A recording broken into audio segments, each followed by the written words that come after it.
Okay, well, hello everyone, welcome back. Welcome to the memory based questions of SSC CHSL Shift 2 dated on 12th April 2021. Let's have the first one. See, who is the first female wrestler to win Olympic medal?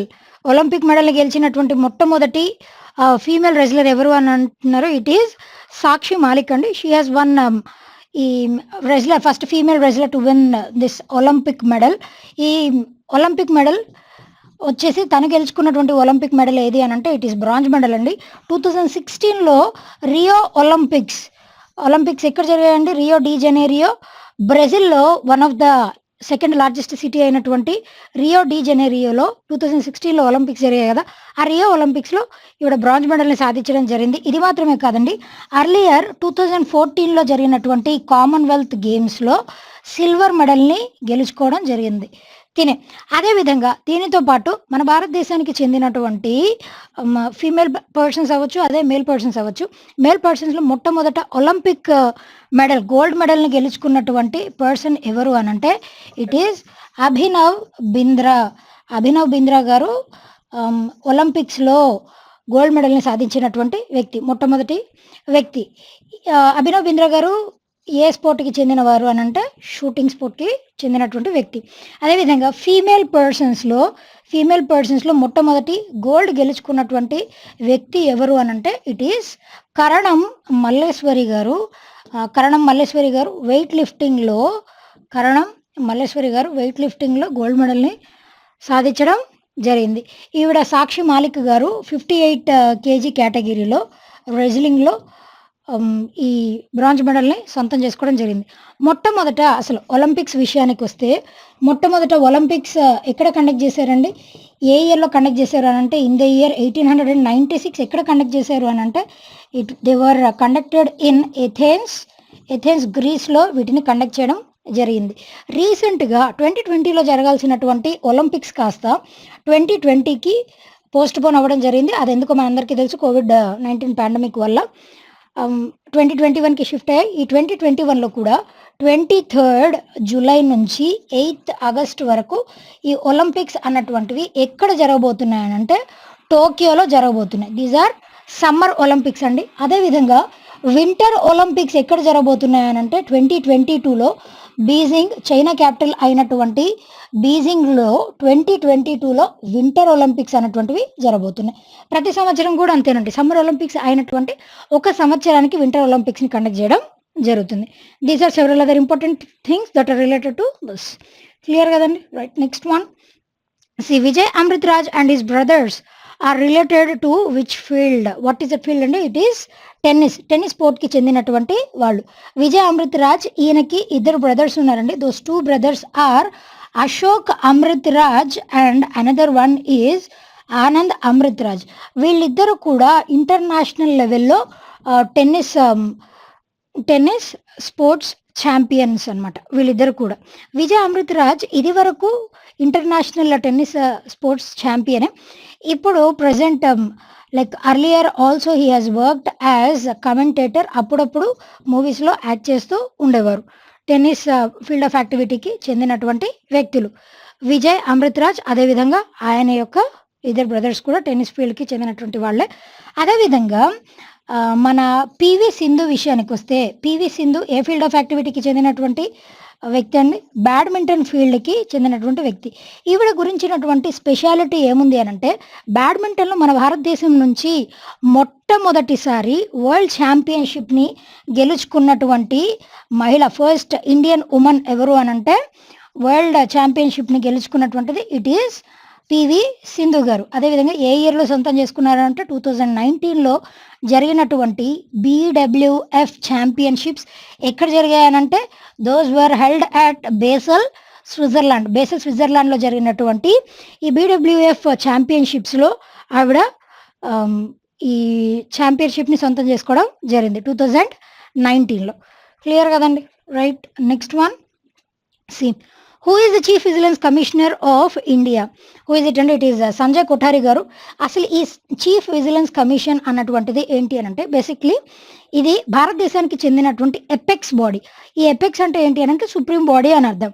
Apex body ఏ విషయంలో అనంటే vigilance, పేరులోనే ఉంది చూడండి.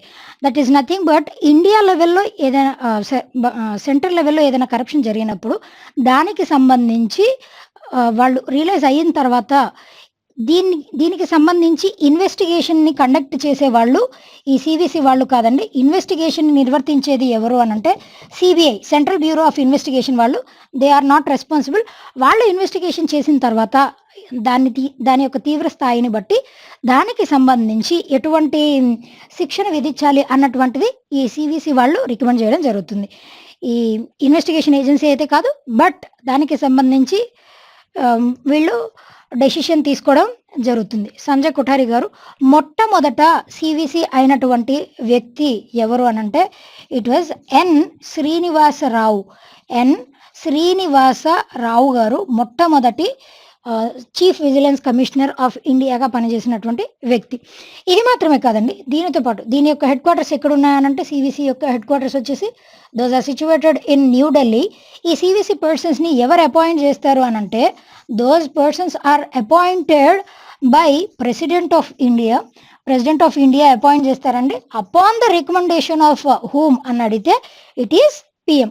PM prime minister of India యొక్క recommendation మేరకు president of India గారు president of India ఈ chief vigilance commissioner of ఇండియాని అపాయింట్ చేయడం జరుగుతుంది.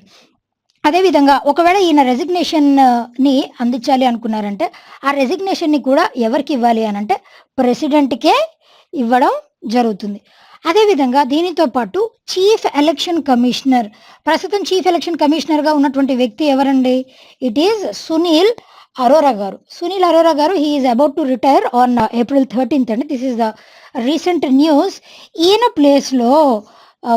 ప్లేస్లో సమ్ సుశీల్ చంద్ర గారు నెక్స్ట్ ఈయన ప్లేస్లో అపాయింట్ అవ్వబోతున్నారు. That is April 13th or some other day ఈయన ఛార్జ్ తీసుకోబోతున్నారు. Sushil Chandra and Sunil Arora is at to resign. First సిఈసిగా పనిచేసినటువంటి వ్యక్తి, చీఫ్ ఎలక్షన్ కమిషనర్గా పనిచేసినటువంటి వ్యక్తి ఎవరు అనంటే it is Sukumar Sen.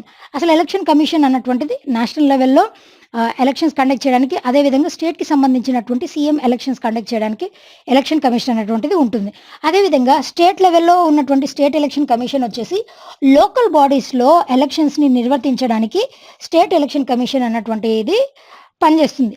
Just like ఏ విధంగా అనంటే మున్సిపాలిటీస్ అవ్వచ్చు, లేదంటే విలేజ్ పంచాయత్స్, ఇలాంటి లోకల్ లెవెల్లో జరిగేటువంటి లోకల్ బాడీ ఎలక్షన్స్ని సంబంధించి ఎస్ఈసి అన్నటువంటిది నిర్వహించడం జరుగుతుంది. నేషనల్ లెవెల్లో అయితే సీఎంస్, అదేవిధంగా ఎంపీస్, ఎమ్మెల్యేస్ వీళ్ళందరినీ అయితే ఎలక్షన్ కమిషన్ అన్నటువంటిది ఛార్జ్ తీసుకుంటుంది. క్లియర్ కదండి? Right. Next one, who is the author of the book Amnesty book? It is Louis A. Blum. ఈవిడ ఇది వరకు కూడా లైక్ ఇన్ ద ఇయర్ 1996లో she got this lambda literary ప్రైజ్ని కూడా గెలుచుకున్నటువంటి మహిళ. Lambda literary prize. ఈ ప్రైజ్ అన్నటువంటిది దేనికి వచ్చిందనంటే ఆవిడ రాసినటువంటి lesbian fiction, one of the lesbian fiction బుక్కి ఈవిడ లంబ్డా లిటరరీ ప్రైజ్ని గెలుచుకోవడం జరిగింది 1996లో. యామ్నెస్టీ బుక్, బేసిక్లీ ఈ యామ్నెస్టీ బుక్ ఏంటి అని అంటే that is nothing but some psychological fictions book. ఆ జర్నల్లో ఉన్నటువంటి book that is amnesty. Clear కదండి? Right. Next one, C Ubuntu related to which software? What is that software? And it is nothing but Ubuntu is OS which uses Linux. Linux అన్నటువంటి తెలుసు కదండి, Unix, Linux and MS Word, MS DOS ఇలాంటివన్నీ కూడా OS కిందకి వస్తాయి. Clear కదా? Right. Next one, సిమ్. Gauss is the unit of what?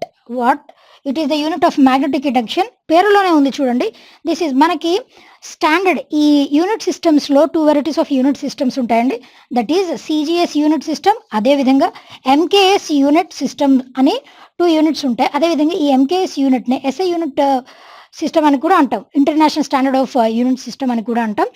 ఎక్కువ వాటిల్లో ప్రిఫర్ చేసేది SI unit, SI system of units, అదేవిధంగా సీజీఎస్ కొన్ని చోట్లలో యూజ్ చేయడం జరుగుతుంది.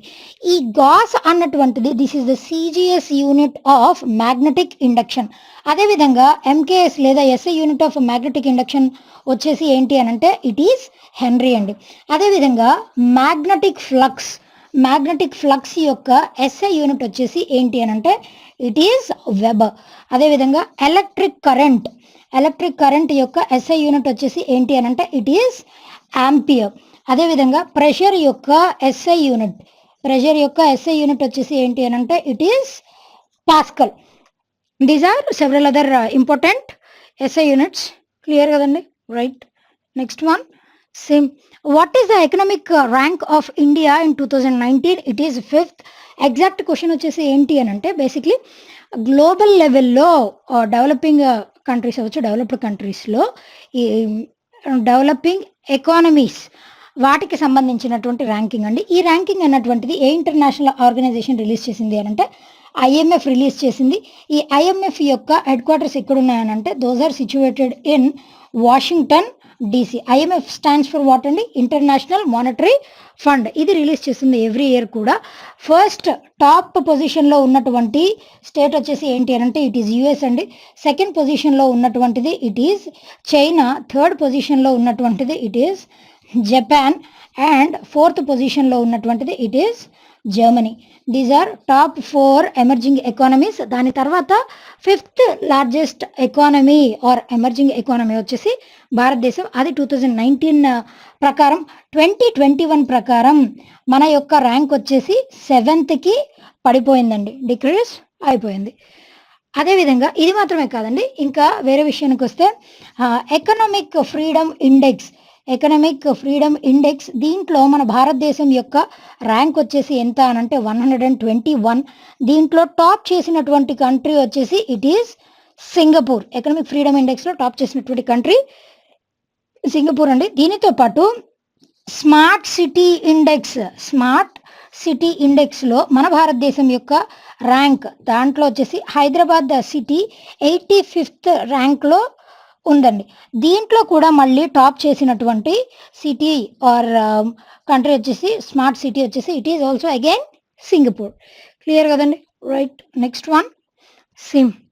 Renuka river passes through which states in India? ఏ 2 స్టేట్స్ నుంచి పాస్ అవుతుందండి? ఛత్తీస్గఢ్ అండ్ ఉత్తరప్రదేశ్ నుంచి పాస్ అవుతూ ఉంటుంది ఈ రేణుకా రివర్ అన్నటువంటిది. బేసిక్లీ ఈ రేణుకా రివర్కే ఇంకొక పేరు ఏంటి అని అంటే రిహాంద్ రివర్ అని కూడా దీనికి ఇంకొక పేరండి. అర్లియర్ రేణుకా రివర్ దీనినే రేణు, అదేవిధంగా రేణుక అని ఇది వరకు వీటి యొక్క పేర్లు ఉండేవి. ఈ రేణుకా రివర్ అన్నటువంటిది దేని యొక్క ట్రిబ్యూటరీ అని అంటే రేణుకా రివర్ వచ్చేసి సన్ రివర్ యొక్క ట్రిబ్యూటరీ. ఈ సన్ రివర్ అన్నటువంటిది దేని యొక్క ట్రిబ్యూటరీ అండి? గంగా యొక్క ట్రిబ్యూటరీ. గంగా అన్నటువంటిది ఏ 2 దేశాల మధ్య ఫ్లో అవుతూ ఉంటుంది? It flows between India and Bangladesh. What are the capital and currency of Bangladesh? Those are Dhaka and the currency is Taka. These are clear, right? Next one, which is the first UT that is declared as 100% organic? What is that UT and it is Lakshadweep. జనరల్గా మన భారతదేశంలో ఇప్పుడు ప్రస్తుతం మన భారతదేశంలో టోటల్గా ఉన్నటువంటి UTs ఎన్నండి? Those are 8. అర్లియర్ అయితే 9 యూటీస్ ఉండేవండి. కాకపోతే రీసెంట్గా డామన్ అండ్ డయు ఈ రెండు కూడా దాదర్ అండ్ నగర్ హవేలీ ఈ యూటీలో మెర్జ్ అయిపోవడం జరిగింది. డామన్ అండ్ డయు అదేవిధంగా దాదర్ అండ్ నగర్ హవేలీ ఈ రెండు మెర్జ్ అయిపోయిన కారణంగా ఒక యూటీగా ఫామ్ అయ్యాయి. ఆ విధంగా 9 యూటీస్ కాస్త 8 యూటీస్గా కన్వర్ట్ అవ్వడం జరిగింది. ఈ ఉన్నటువంటి 8 యూటీస్లో కూడా రీసెంట్గా ఫామ్ అయినటువంటి 2 కొత్త యూటీస్ వచ్చేసి ఏమేమి ఉన్నాయంటే those are Jammu and Kashmir, అదేవిధంగా లడాక్. ఈ 2 యూటీస్ కూడా రీసెంట్గా ఫామ్ అయ్యాయి. కొత్తగా ఫామ్ అయినటువంటి యూటీస్ ఏవి అని అంటే these two, Jammu and Kashmir and Ladakh.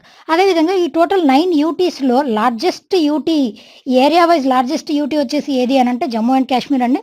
అదేవిధంగా ఏరియా వైజ్ స్మాలెస్ట్ యూటీ వచ్చేసి ఏది అని అంటే ఇట్ ఈస్ లక్షద్వీప్. దీంట్లో 32 ఐలాండ్స్ ఉన్నాయండి. విత్ 32 ఐలాండ్స్ లక్షద్వీప్ వచ్చేసి it is considered as the smallest UT among all these 9 UTs. అదేవిధంగా ఈ 100% ఆర్గానిక్ విషయానికి వస్తే భారతదేశంలో మొట్టమొదటి స్టేట్ ఏది 100% ఆర్గానిక్గా డిక్లేర్ అవ్వబడింది అని అంటే 2016లో సిక్కిం స్టేట్ 100% ఆర్గానిక్గా దీన్ని డిక్లేర్ చేయడం జరిగింది. సిక్కిం తర్వాత యూటీస్ లిస్ట్లో విషయానికి వస్తే లక్షద్వీప్ ఫస్ట్ అవుతుందండి. అలా కాకుండా మొత్తం టోటల్ స్టేట్స్ అండ్ యూటీస్ విషయానికి వస్తే 100% ఆర్గానిక్ అయ్యేది లక్షద్వీప్, సెకండ్ అవుతుంది, సెకండ్ పొజిషన్. అలా కాకుండా యూటీస్లో ఫస్ట్ 100% ఆర్గానిక్గా డిక్లేర్ అయింది అని అంటే ఇట్ ఈజ్ లక్షద్వీప్. 100% ఆర్గానిక్ విషయానికి వస్తే ఏంటి అని అంటే complete pesticides free, complete pesticides use చేయకుండా కేవలం న్యాచురల్ మాన్యూర్ అవ్వచ్చు, అదేవిధంగా కంపోస్ట్ పిట్స్ ఇలాంటి వాటిని యూస్ చేసి కంప్లీట్ ఇన్సెక్టిసైడ్స్, పెస్టిసైడ్స్ వీటి ఏమీ లేకుండా సింథటిక్ ఫర్టిలైజర్స్ వేటిని కూడా యూటిలైజ్ చేయకుండా కల్టివేట్ చేసే వాటిని ఆర్గానిక్ ఫార్మింగ్ అని అంటాం. That is nothing but organic. Clear కదండి? Right. Next one, same. What is the name of military exercise between India and United Kingdom? What is it అండి? It is Ajeya warrior. ఇండియాకి మరియు యూకేకి మధ్య జరిగేటువంటి మిలిటరీ ఎక్సైజ్. యూకే యొక్క capital and currency వచ్చేసి ఏంటంటే it is London and the currency is pound sterling. అదేవిధంగా ఇండియాకి మరియు వేరే కంట్రీస్కి మధ్య జరిగేటువంటి మిలిటరీ ఎక్సైజెస్ మనం ఒకసారి చూస్తే ఇండియాకి మరియు ఫ్రాన్స్కి మధ్య జరిగేటువంటి మిలిటరీ ఎక్సర్సైజ్ వచ్చేసి ఏంటి అని అంటే ఇట్ ఈజ్ శక్తి అండి, ఇండియాకి మరియు ఫ్రాన్స్కి మధ్య. అదేవిధంగా ఇండియాకి మరియు శ్రీలంకకి మధ్య జరిగేటువంటి మిలిటరీ ఎక్సైజ్ వచ్చేసి ఏంటి అని అంటే ఇట్ ఈస్ మిత్ర శక్తి. అదేవిధంగా ఇండియాకి మరియు థాయిలాండ్కి మధ్య జరిగేటువంటి మిలిటరీ ఎక్సైజ్ వచ్చేసి it is Maitri military exercise that took place between India and Thailand. అదేవిధంగా ఇండియాకి మరియు చైనాకి మధ్య జరిగేటువంటి మిలిటరీ ఎక్సర్సైజ్ వచ్చేసి ఏంటి అని అంటే హ్యాండ్ ఇన్ హ్యాండ్ అన్నటువంటి మిలిటరీ ఎక్సర్సైజ్ ఇండియాకి మరియు చైనాకి మధ్య జరిగేటువంటి మిలిటరీ ఎక్సర్సైజ్. దీంతోపాటు ఇండియాకి మరియు ఉజ్బెకిస్తాన్కి మధ్య జరిగేటువంటి మిలిటరీ ఎక్సర్సైజ్ వచ్చేసి ఏంటి అని అంటే ఇట్ ఈస్ డస్ట్లిక్ అండి. అదేవిధంగా ఇండియాకి మరియు కిర్గిస్తాన్కి మధ్య జరిగేటువంటి మిలిటరీ ఎక్సైజ్ వచ్చేసి ఏంటి అని అంటే it is Khanjar V. These are different military exercises. అదేవిధంగా ఇండియాకి మరియు యుఎస్కి మధ్య జరిగేటువంటి 2 మిలిటరీ ఎక్సర్సైజెస్ వచ్చేసి ఏమేమి ఉన్నాయనంటే దోస్ ఆర్ వజ్రప్రహార్ అండ్ యుద్ధ అభ్యాస్. వజ్రప్రహార్ మరియు యుద్ధ అభ్యాస్ ఈ రెండు కూడా ఇండియాకి మరియు యుఎస్కి మధ్య జరిగేటువంటి మిలిటరీ ఎక్సర్సైజెస్. ఇండియాకి మరియు రష్యాకి మధ్య జరిగేటువంటి మిలిటరీ ఎక్సర్సైజెస్ వచ్చేసి దట్ ఈస్ మిలిటరీ ఎక్సర్సైజ్ వచ్చేసి it is Indra. These are several other important military exercises that took place between India and several other countries. Clear kadandi? Right. Next one. See, what is the chemical name of H2SO4? దాన్ని ఏమంటామంటే sulphuric acid అని అంటాం. ఈ sulphuric acid అనేటువంటిది జనరల్గా దేంట్లో use చేస్తారనంటే lead batteries, that is PB lead బ్యాటరీస్లో ఈ సల్ఫ్యూరిక్ యాసిడ్ని యూజ్ చేయడం జరుగుతుంది. ఇది మాత్రమే కాదండి, దీనితో పాటు పెట్రోలియంని ప్యూరిఫై చేయడానికి కూడా సల్ఫ్యూరిక్ యాసిడ్ని యూజ్ చేయడం జరుగుతుంది. దీనితో పాటు వేరే ఇంపార్టెంట్ కెమికల్ నేమ్స్ విషయానికి వస్తే లైక్ హెవీ వాటర్ దీని యొక్క కెమికల్ ఫార్ములా వచ్చేసి ఏంటండి హెవీ వాటర్, దానినే డ్యూటీరియం ఆక్సైడ్ DTO అని కూడా D2O అని కూడా అంటాం. అదేవిధంగా కామన్ సాల్ట్ దీని యొక్క కెమికల్ నేమ్ వచ్చేసి ఏంటంటే it is NaCl.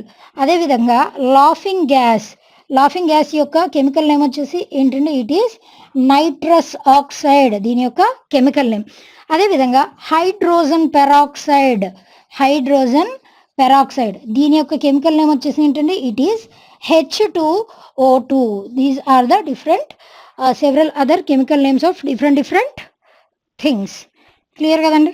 Right. Next one. See, what is Article 32 of the Indian Constitution? Simple words lo Article 32 ante enti anante, it is nothing but a right to constitutional remedies,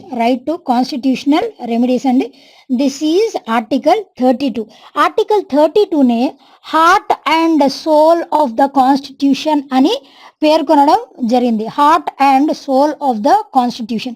heart and soul of the constitution article 32 అని పేరు ఇచ్చింది ఎవరు అని అంటే it is doctor B R Ambedkar గారు article 32ని heart and soul of the కాన్స్టిట్యూషన్గా పేరు ఇవ్వడం జరిగింది. అంటే ఎప్పుడన్నా మనకి మన ఫండమెంటల్ రైట్స్, మనకు ఉన్నటువంటి 6 ఫండమెంటల్ రైట్స్, వీటికి ఎప్పుడన్నా సరే ఇవి వైలేట్ అయినప్పుడు మనం సుప్రీంకోర్టుని అప్రోచ్ అయ్యేటువంటి హక్కుని కల్పిస్తూ ఈ article 32, that is nothing but that is article 32 అండి. టోటల్గా మనకున్నటువంటి ఫండమెంటల్ రైట్స్ ఏంటండి? 6 ఫండమెంటల్ రైట్స్ ఉన్నాయి. ఏ పార్ట్లో దీని గురించి మెన్షన్ చేయబడింది అని అంటే part 3 of the constitution. A articles నుంచి ఎక్కడి వరకు ఉన్నాయంటే ఆర్టికల్ 12 నుంచి ఆర్టికల్ 35 వరకు ఈ ఫండమెంటల్ రైట్స్ గురించినటువంటి మెన్షనింగ్ ఉంది. అర్లియర్ 7 ఫండమెంటల్ రైట్స్ ఉండేవండి. దాంట్లోంచి ఎలిమినేట్ చేసినటువంటి ఫండమెంటల్ రైట్ వచ్చేసి ఏది అని అంటే article 31, that is right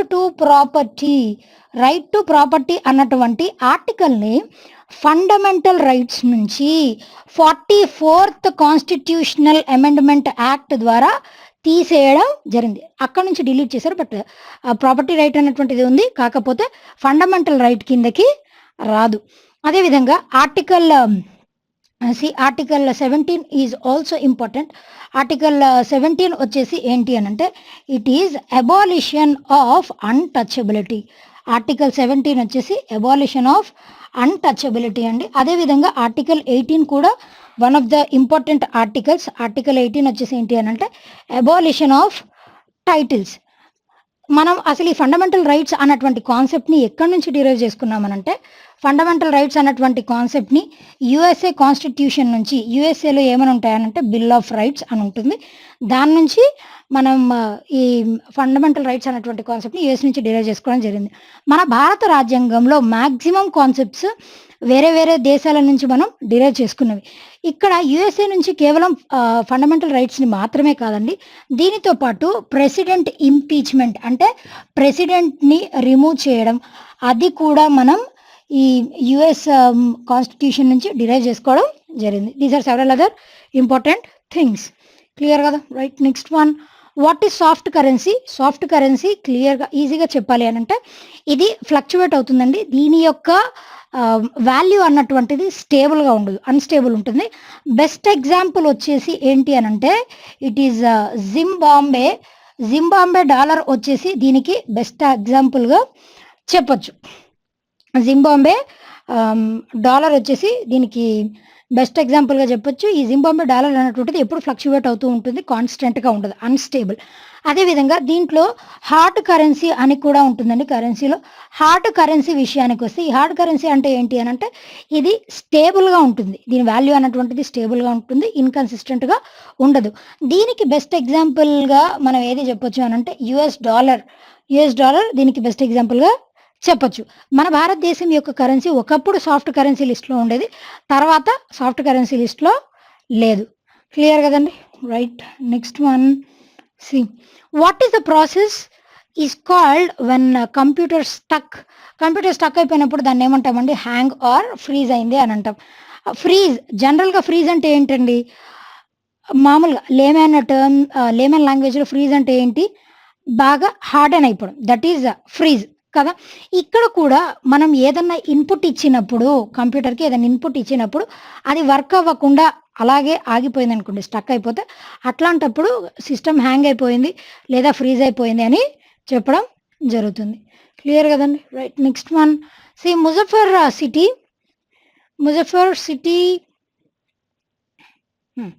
Muzaffar city was founded by whom అండి?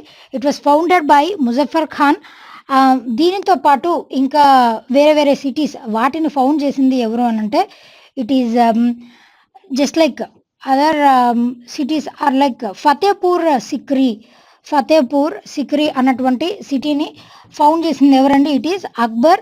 ఈ సిటీని ఫౌండ్ చేసిన తర్వాత అక్బర్ ఆ సిటీనే ఇదివరకు ఉన్నటువంటి క్యాపిటల్ సిటీ ప్లేస్లో ఫతేపూర్ సిక్రీని క్యాపిటల్గా చేయడం జరిగింది. అదేవిధంగా షాజహానాబాద్ అన్నటువంటి సిటీని ఫౌండ్ చేసింది ఎవరండి? పేరులోనే ఉంది, దట్ ఈజ్ షాజహాన్. అదేవిధంగా తుగ్లకాబాద్, ఇట్లా ఫిరోజాబాద్ అని డిఫరెంట్ సిటీస్ కూడా ఉన్నాయి.